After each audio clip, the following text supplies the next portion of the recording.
In this video, we're going to talk about Mystro Driver App review.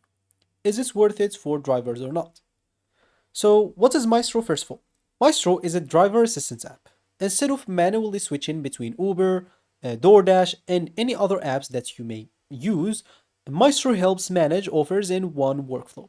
It can help you basically going online and offline across apps, filtering offers and auto accepting or rejecting based on settings that you set.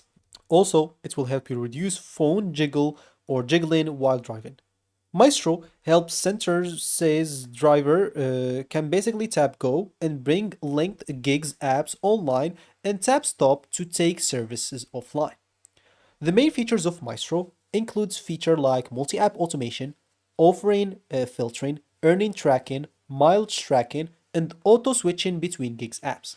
The app listing says it supports platforms like Uber, Lyft, DoorDash, Uber Eats, and Didi.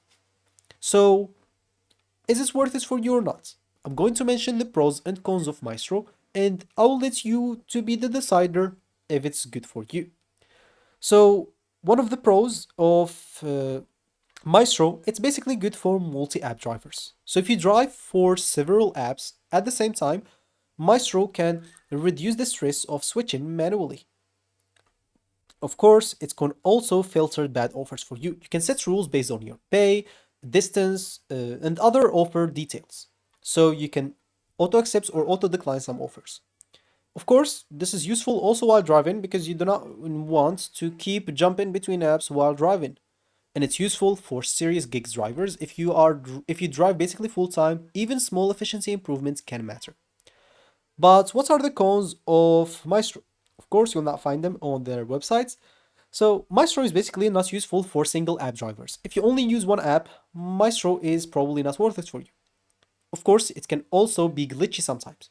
Google Play reviews show some drivers complain about offers not coming through properly, apps not switching correctly, and refund issues. Of course, it may get fixed in the future, but you'll have to keep it in mind for now. Also, there are some compatibility issues.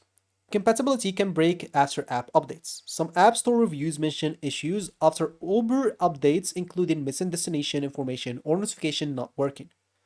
Also, Maestro may require subscription or paid access, so you basically need to earn enough extra money to justify the cost of it. So now, are you going to use Maestro or not? Let me know down below in the comment section. Thank you for watching this video and goodbye.